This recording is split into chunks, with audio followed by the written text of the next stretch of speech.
દાહોદ જિલ્લાના દેવગઢ બારિયા તાલુકાના ભદવાડા ટોલ નાકા પર ગુજરાતના હાઈ લેવલના સૌથી મોટો ઢોલ ઉઘરાવતો હોય ઘણા લાંબા સમયથી પાનમ બ્રિજની અવારનવાર કમ્પ્લેનો આવે છે તો પાનમ બ્રિજ ઉપર ઘણા એવા એક્સિડન્ટો થાય છે અને ત્યાં પણ ઘણા એવા કેસો ફેટલ થાય છે ફેલ થાય છે કે કોઈ હાઈવે ઓથોરિટીના અધિકારી ત્યાં ધ્યાન દોરતા નથી। ત્યાં બહારથી આવતા વાહન ચાલકોને પણ ઘણી એવી મુશ્કેલીઓનો સામનો કરવો પડતો હોય છે।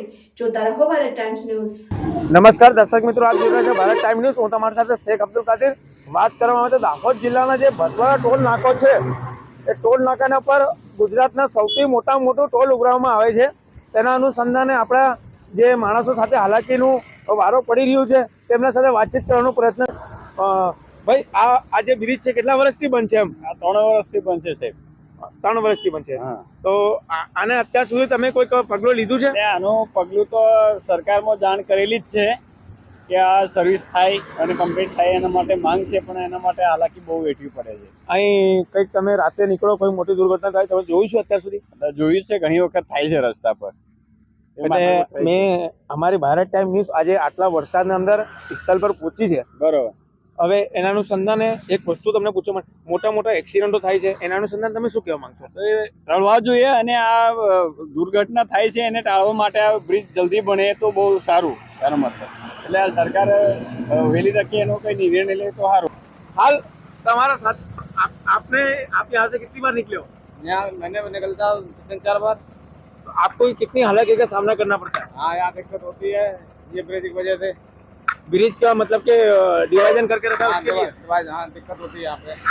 आपने अभी तक यहाँ पे जो रोड के ऊपर जितनी भी बार निकले हो, एक्सीडेंट कितनी बार देखे हैं? 2-3 बार देखे हैं।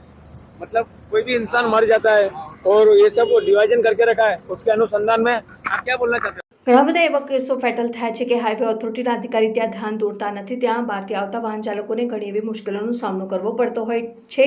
ડાયવર્ઝન આપેલું છે એવું ધ્યાન પડતું નથી।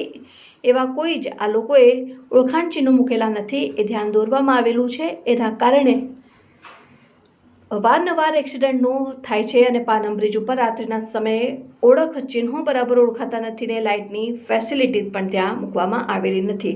તો હાઈવે ઓથોરિટી ત્યાં ઊંચા એવા હાઈમસ મૂકવામાં આવેલ એવી લોકોની માંગ છે। તો એક્સિડન્ટના કેસો ઓછા થાય તો આ લોકો હાઈવે ઓથોરિટીના કર્મચારીઓના પાનમ બ્રિજ પર એક્સિડન્ટ થાય છે તો હાઈવે ઓથોરિટીના અધિકારીને કોઈ ફરક પડતો નથી। રોડ વચ્ચે પથ્થર મૂકેલા છે, એની જગ્યાએ પ્લાસ્ટિક બોક્સ મૂકી દેવી રિક્વેસ્ટ। જોતા રહો ભારત ટાઈમ્સ ન્યૂઝ।